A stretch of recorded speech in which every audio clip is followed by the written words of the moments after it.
Hello Gemini, Sun, Moon, Rising, and Venus signs. Kamusta kayo? Sana po nasa mabuti kayong kalagayan.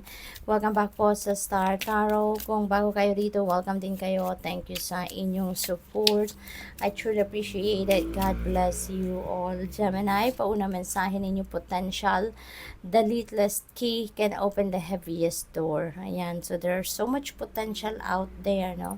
Kahit siguro yung mga sinasabi ninyo na parang, small time lang yan, or siguro napapansin ninyo na parang wala lang, no? But in everything, there is potential in there.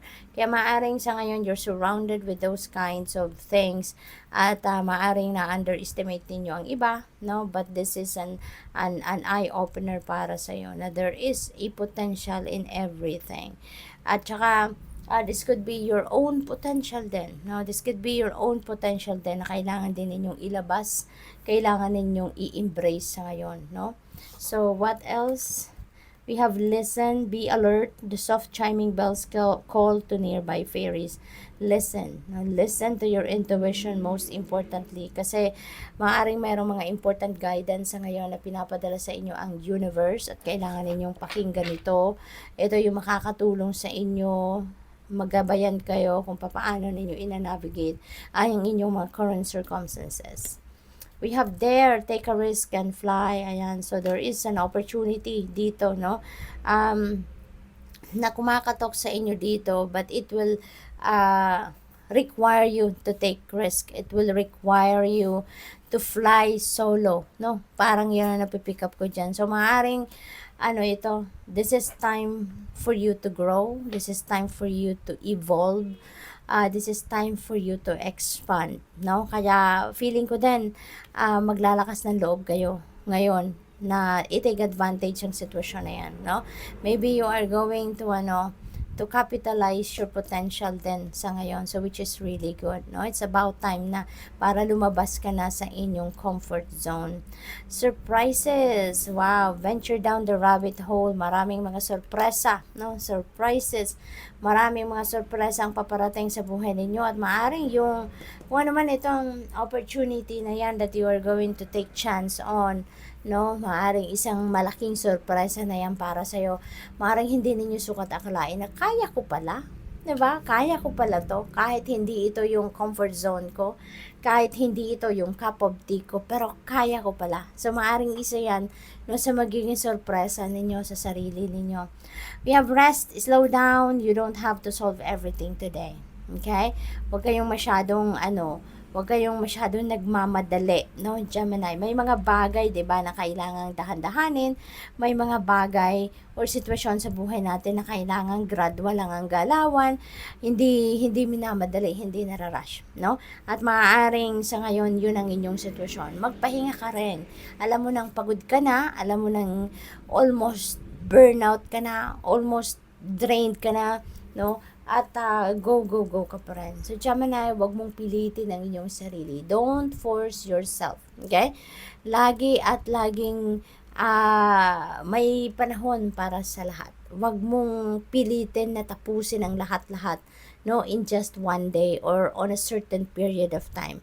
Kung pwede rin naman na dahan-dahanin mo para hindi ka masyadong ma-pressure, hindi ka masyadong mapagod, 'di ba? Or kung meron kang makakatulong, 'di ba? Then ask for help. Pero wag mong pressurein ang sarili mo. Wag mong pilitin, 'di ba? Kung pwede rin naman na gawin ng unti-unti or dahan-dahan, 'di ba? Give yourself time to breathe, okay? So, what else for Gemini?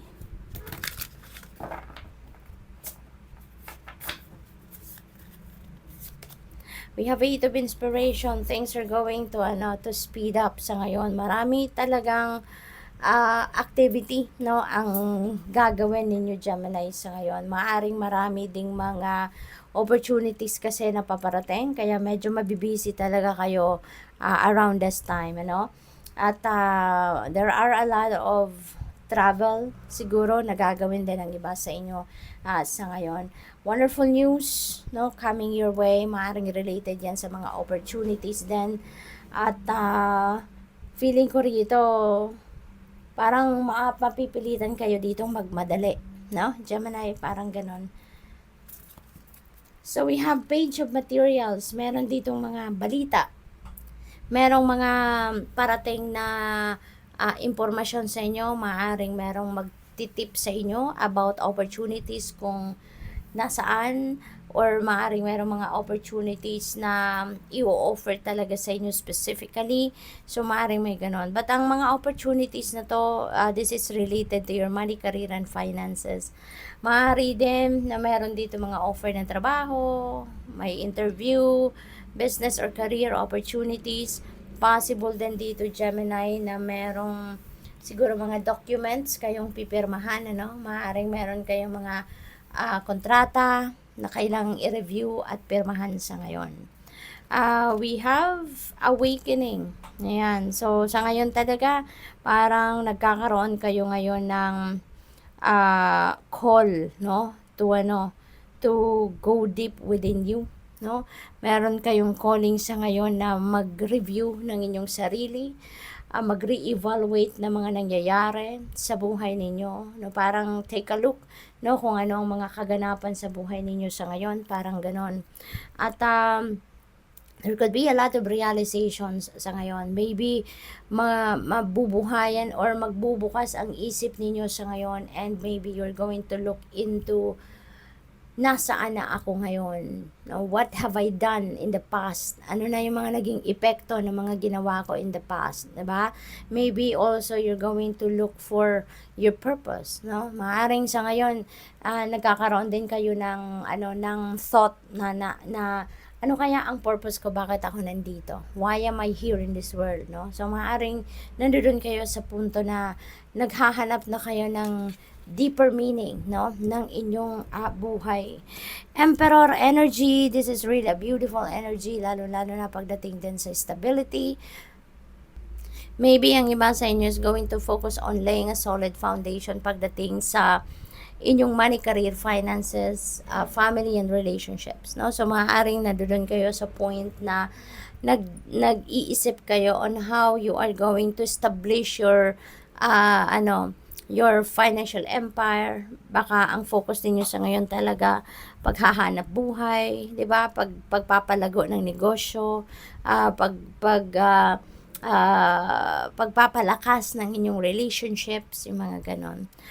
What else? We have page of voices, and maraming balita talaga ang paparating sa inyo, kaya always monitor, no, your communication lines, kasi may mga correspondence dito na paparating, Gemini, and that could be related to different kinds of news, of information.